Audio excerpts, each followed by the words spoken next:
Hello students, welcome again. Today we are going to start the article, that is article is numerical based on these article absolute error, mean absolute error, relative and percentage error.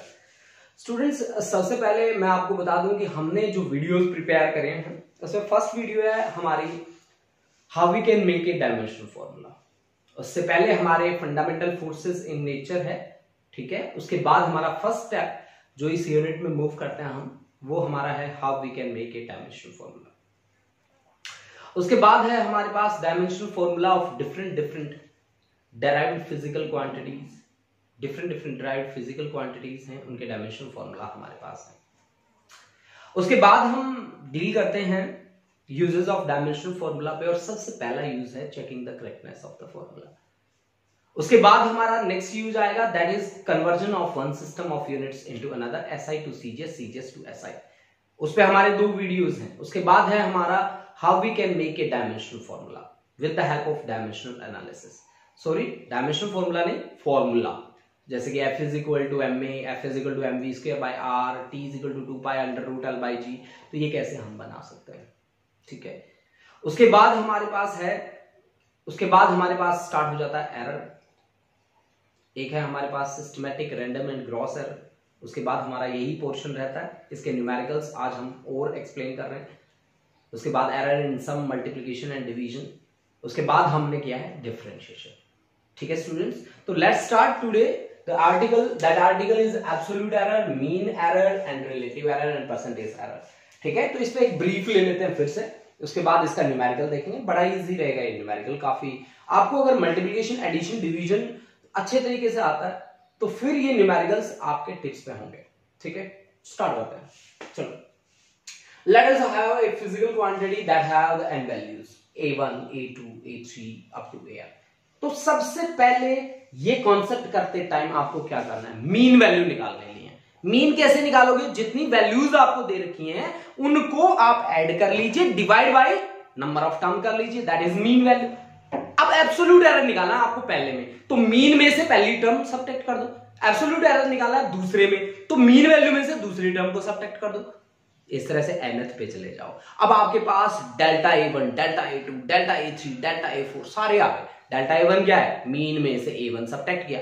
Delta a2 क्या है, mean में से a2 को subtract किया। इस तरह से nth, इन सभी को अब जोड़ के डिवाइड कर दो n से। This is mean absolute error, okay, mean absolute error. तो यानी कि इनमें मैंने यहां पे मॉड्यूलस लिया। ये देखिए, ये जो मैंने लिया ना यहाँ पे ऐसे ऐसे जो दो लाइन ली है, खड़ी लाइन है, इनका मतलब है यहाँ पे मैं मॉड्यूलस ले रहा हूं। मॉड्यूलस में प्लस और माइनस किसी को भी भेज दो, प्लस होके ही आएगा। बड़ी अच्छी चीज है यार। चाहे नेगेटिविटी लेके चले जाओ तो भी पॉजिटिव हो गया होगे, चाहे पॉजिटिविटी लेके आओ तो फिर तो पॉजिटिव ही रहना ना, ठीक है। यानी कि नेगेटिव को पॉजिटिव में कन्वर्ट कर देता है। देखो, ऐसी कोई चीज है दुनिया में जो नेगेटिविटी खत्म कर दे? हमारे पास है, ये रहा, ठीक है। इसी तरह से हम रिलेटिव और फ्रैक्शनल पे बात करते हैं, तो delta A mean divide by A mean, इन दोनों को डिवाइड कर दो, दैट्स द रिलेटिव और फ्रैक्शनल एरर आ जाएगा आपके पास। अगर आपको परसेंटेज निकालनी है तो आप रिलेटिव को 100 से मल्टीप्लाई कर दें, परसेंटेज एरर आपके पास आ जाएगी। Okay students, we have a numerical, that numerical statement पढ़ेंगे हम सबसे पहले, उसके बाद इस पे काम करना शुरू करेंगे। we measure the period of oscillation of a simple pendulum। एक सिंपल पेंडुलम है, उसका पीरियड ऑफ ऑसिलेशन हम मेजर कर रहे हैं। In successive measurements the readings comes out to be 2.63 second, 2.56, 2.42, 2.72 and 2.80, okay, 2.80, 5 values हैं। Calculate absolute error, relative error and percentage error, ये हमें काम करना है। हालांकि हमने पहले भी इस तरह के न्यूमेरिकल पे काम किया है, लेकिन आज फिर से हम इस पे काम कर रहे हैं। तो सबसे पहले जब मुझे ये वर्ड दिखाई देते हैं ना, absolute error, relative error, percentage error, तो सबसे पहला मुझे काम क्या करना है? मुझे सबसे पहला जो काम करना है, इन सभी को ऐड कर देना। मीन वैल्यू मुझे निकालनी है। मैं टाइम की बात कर रहा हूं तो टाइम की मीन वैल्यू मैं निकाल लेता हूं, मीन वैल्यू ऑफ टाइम। तो मेरे पास है 2.63 प्लस 2.56 प्लस 2.42 प्लस 2.72 प्लस 2.80, कितनी वैल्यूज हैं जी ये? 1 2 3 4 5 से हम इसको डिवाइड कर देते हैं। जैसे ही मैं 5 से डिवाइड करता हूं इनको, मेरे पास 13.12 डिवाइड बाई 5 आ जाता है।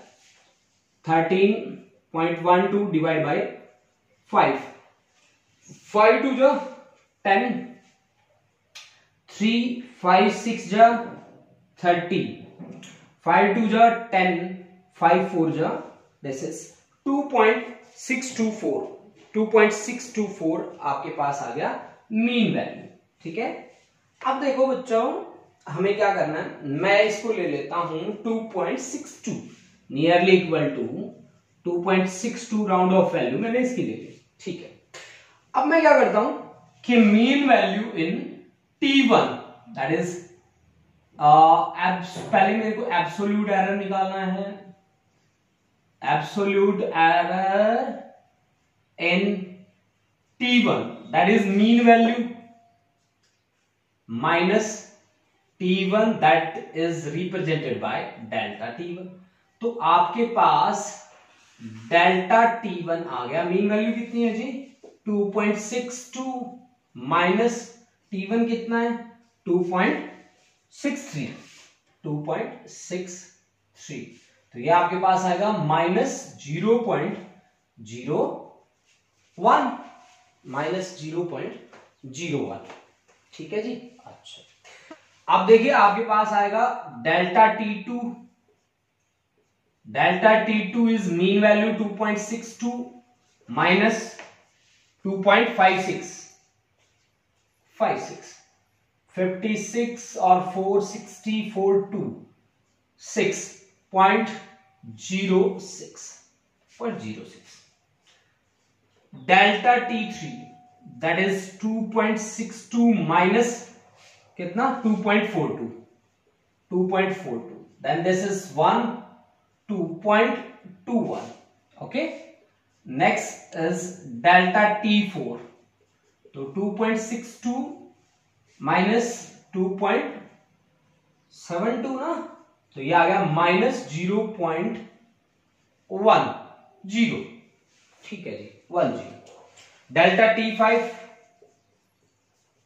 Delta T5 is 2.62 minus 2.80, then this is minus 0.12, sorry 18। ठीक है, 0. अब देखो स्टूडेंट्स, अब मुझे क्या निकालना है? इन सभी का मीन निकालना है। तो डेल्टा T मीन, अब देखो जो माइनस है उसको प्लस आपको रखना है, तो आपके पास वैल्यू रहेगी 0.01 plus 0.06 plus 0.21 plus 0.1 plus 0.18 divide by 5। Students देखिए, आपको जितनी भी वैल्यूज ऐड करनी है आपको खुद से ऐड करनी है। हालांकि मैं यहाँ पे डायरेक्टली लिख रहा हूं ये वैल्यूज, आप ऐसे डायरेक्टली तो नहीं बता सकते ना कितना इसका आंसर आएगा। मेरे पास कोई डायरेक्ट मेथड नहीं है। ऐड करना है तो जो ऐड करने वाली बात होती है वही बात आपको फॉलो करनी है। कोई नई बात मैं यहाँ पे नहीं लगा रहा, एडिशन और मल्टीप्लिकेशन वाली ही बातें मैं यहाँ पे कर रहा हूं। ठीक है, अच्छा जी। अब देखिए यहाँ पे आएगा 0.54 डिवाइड बाई 5, तो ये आ जाएगा आपके पास 0.11 सेकंड। ठीक है, डेल्टा टी मीन आ गया आपके पास। अब मुझे क्या चाहिए? मुझे रिलेटिव और फ्रैक्शनल एरर चाहिए। तो रिलेटिव एरर आपके पास क्या रहेगा? 0.11 डिवाइड बाय, वो कितनी आई थी मीन वैल्यू? 2.62। अगर आप इसे सॉल्व करते हैं तो 11 डिवाइड बाई 262 ये आता है।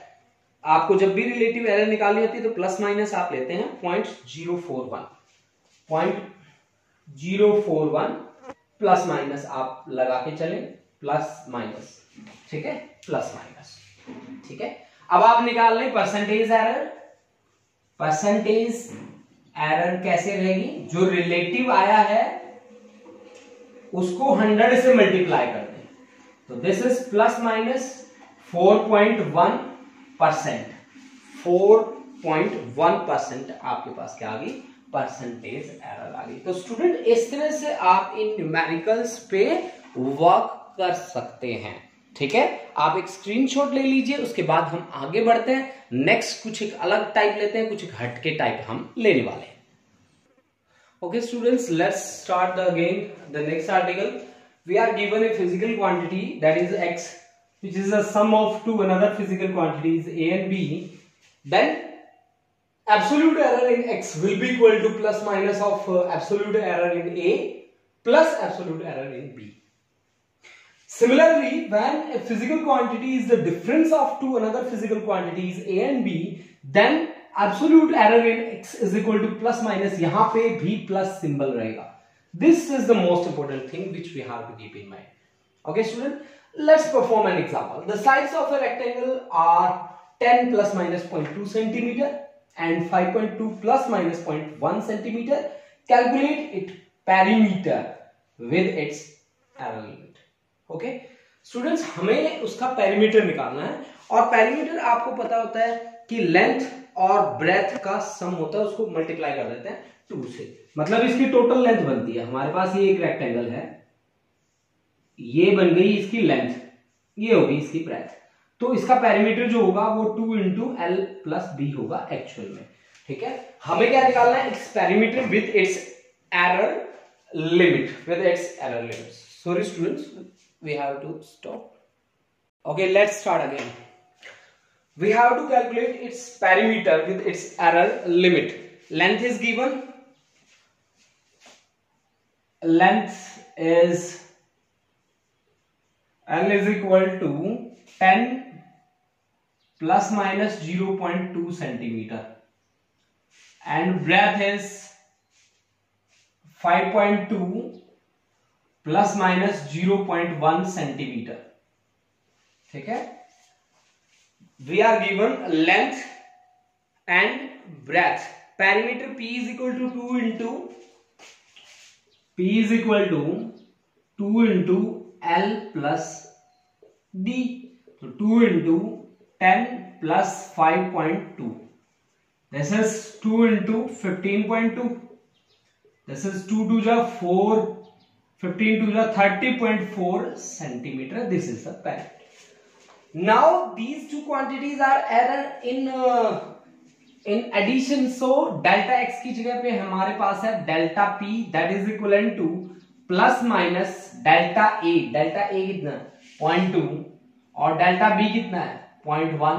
this is plus minus 0.3 plus minus 0.3. ठीक है, okay, we have to calculate the perimeter, so we have to multiply it by 2. Multiply it by 2, so this comes out to be plus minus 0.6 centimeter. Students, आप साथ साथ note करते जाएं 0.6 centimetre. अब हमारा perimeter कितना होगा, हेंस पेरीमीटर इज, क्या value I 30.4 plus minus 0.6 centimeter. This is the final result students, that is based on the concept. That concept is x is equal to a plus b. Okay students, next we have the formula.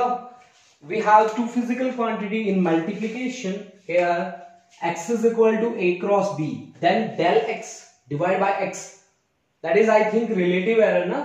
This is plus minus of delta a upon a and plus minus of delta b upon b. अगर आपके पास कोई भी physical quantity ऐसी है, जैसे area है, length into breadth आ जाता है आपके पास, तो डेल्टा a अपॉन a क्या होगा, plus minus of delta l upon l plus delta b upon b. Length into breadth आ जाता है आपके पास, ठीक है स्टूडेंट्स। तो ये बात है आपको वहां पे अप्लाई करनी है, ठीक है। जैसे if x is equal to a by v, इसका मैं सिमिलर क्या ले लूं, v is equal to i r, v is equal to i r, r is equal to v upon i ना, तो यानी डेल्टा आर अपॉन आर क्या होगा, plus minus delta V upon V plus delta I upon I. Okay, if x is equal to a raise to power n, then delta x by x is equal to power आगे लिख दो और multiplication by delta a divide by a. जैसे इसका example मैं फटाफट देता हूं. आपको एक न्यूमेरिकल दे रखा है, क्या कि find the relative error in Z if Z is equal to A की 4, बी की 1/3, सी डी की पावर 3/2। ऐसा सम जहां पे भी आ जाए ना स्टूडेंट्स, कुछ नहीं करना आपको, फटाफट से पहले आप लिखो डेल्टा जेड बाय जेड, जो जो पावर है, चाहे नीचे बैठी है चाहे ऊपर बैठी है, कोई पार्शियलिटी आपको नहीं करनी, ठीक है। आपको बिल्कुल बहुत ही अच्छा इंसान बनना है। यहाँ पे ए की पावर 4 है ना, 4 लिखिए, प्लस माइनस तो आप लिख के ही चलेंगे, देखिए प्लस माइनस तो आप लिख के ही चलेंगे, है ना, ठीक है। 4 डेल्टा ए अपॉन ए, अब आगे पावर कितनी है 1/3, तो 1/3 डेल्टा बी अपॉन बी। अब देखो नीचे वाले की पावर कितनी है, ऊपर आएगी तो -1 होगी ना, आपको पार्शियलिटी नहीं करनी, 1 है ना, 1 ही रखनी है, तो डेल्टा सी अपॉन सी, और प्लस पावर कितनी है इसकी नीचे 3/2, तो plus 3/2 delta D upon D. This is the answer students, simple. यानी कि आप बहुत ही इजी वे में आपने आंसर कर दिया, ठीक है। आप मेरे ख्याल से बिलीव ही नहीं कर रहे होंगे कि इस तरह से आंसर हो सकता है ना, ठीक है। तो स्टूडेंट्स ये आपके लिए काफी इजी रहा। आप एक स्क्रीनशॉट ले लें, उसके बाद मैं इसको रब करने वाला हूं क्योंकि उसके लिए जगह नहीं बच रही, ठीक है। हाँ जी, एक स्क्रीनशॉट ले लें आप, ठीक है। अच्छा, नेक्स्ट देखिए, आपको क्या कहा गया, कैसे आपको काम करना है। चलो हम स्टार्ट करते हैं। सबसे पहले यहां the period of oscillation of a simple pendulum t is equal to 2 pi root L by G. Measured value of L is 20 centimeter, known to 1 mm accuracy, and time for 100 oscillation is found to be 100. Number of oscillation is 100 as 90 second using a watch of 1 second revolution. What is accuracy of G? सबसे पहले क्या formula दिया आपको, सबसे पहले आपको formula दिया है t is equal to 2 pi root L by G। पहले और कोई काम नहीं करना, सबसे पहले ना आपको वो बात सोचनी है जिसके लिए आपको काम करना है, but is accuracy in determination of G, यानी डेल्टा G by G मेरे को निकालना है। सबसे पहला मेरा काम यही है, ठीक है। उसके बाद मैं आगे बात सोचूंगा कि मेरे को कैसे करना है, क्या करना है, ठीक है, ठीक है। स्क्वायर कर लो दोनों साइड, तो t square is equal to 4 pi square L by G। अब G की वैल्यू कैलकुलेट करो बच्चों, तो G इज इक्वल टू क्या आएगा बोलो, 4 pi square L upon T square. Okay okay students, तो डेल्टा G बाय G क्या करना है आपको, कोई पार्शियलिटी नहीं करनी, बहुत ही अच्छे इंसान बनना है। 4 पाई स्क्वायर कांस्टेंट है, तो प्लस माइनस बाहर रखें, L की पावर 1 है तो डेल्टा L बाय L, नीचे इसकी 2 पावर है तो 2 delta T by T। This is the final relation. अब मुझे ना तो डेल्टा T बाय T का पता, ना मुझे डेल्टा L बाय L का पता, तो T का मैं देखता हूं। टोटल टाइम यहां पे कितना दिया है, ऑसिलेशन टाइम फॉर 100 ऑसिलेशन मेरे को दे रखा है 90 सेकेंड, और using A watch of 1 second revolution, ठीक है। तो पीरियड टोटल टाइम मेरा कितना है, चलो ये मेरा फॉर्मूला फाइनल है, ठीक है। इस फाइनल को मैं सेव करके रख लेता हूं, आप एक स्क्रीनशॉट ले लीजिए, उसके बाद आगे बढ़ते हैं हम, ठीक है। अच्छा, जगह बनानी पड़ती है भाई, देखो बड़ी मुश्किल होती है जगह बनाने में, है ना, ठीक है। अच्छा जी, अब मेरे को क्या करना है, मेरे को दे रखा है जी टोटल टाइम दे रखा है मेरे को 90 सेकेंड, और डेल्टा टी दे रखा है मेरे को 1 सेकेंड, और पीरियड ऑफ ऑसिलेशन निकालना है मेरे को, period of oscillation that is capital T, this is total time, ठीक है, divide by number of oscillation, and total time है मेरा 90, और टोटल टाइम को मैं स्मॉल टी रख लेता हूं ना भाई, स्मॉल टी रख लेता हूं, ठीक है। ओके जी, तो फिर मेरे पास डेल्टा टी क्या रहेगा, delta T is delta small T divide by N, ठीक है भाई। तो अब मेरा डेल्टा टी बाय टी क्या हुआ, डेल्टा टी बाय टी मेरा क्या हुआ, delta T by T, delta T upon small T, है ना। Delta T by small T मेरा क्या है, डेल्टा टी मेरा 1 सेकेंड है और डिवाइड बाय 90, ठीक है। तो डेल्टा टी बाय टी मेरा है 1/90, ठीक है। और मेरे को क्या दिया गया, 20 सेंटीमीटर और 1 mm, मतलब 0.1 सेंटीमीटर, 1 mm मीन्स 0.1 सेंटीमीटर लिख दूं इसको, ठीक है जी, लिख दिया, ठीक है। तो डेल्टा एल बाय एल क्या है मेरा, डेल्टा एल बाय एल है मेरा 0.1 डिवाइड बाय 20। ठीक है, सारी वैल्यूज मेरे पास है, डेल्टा जी बाई जी आ जाएगा मेरे पास। ठीक है students, put the values and find the result. Delta G by G is plus minus delta L by L, delta L कितना है भाई 0.1 divide by 20 plus 2 into delta T कितना है भाई 1/90। Okay, then solve it and you will get the result of delta G by G, that comes out to be how much 0.027। ये आएगा plus minus 0.027। Percentage निकालना है, 100 से multiply कर दीजिए, आपके पास क्या आ जाएगा परसेंटेज आएगा। Student take a screenshot, after that we will move to the next article.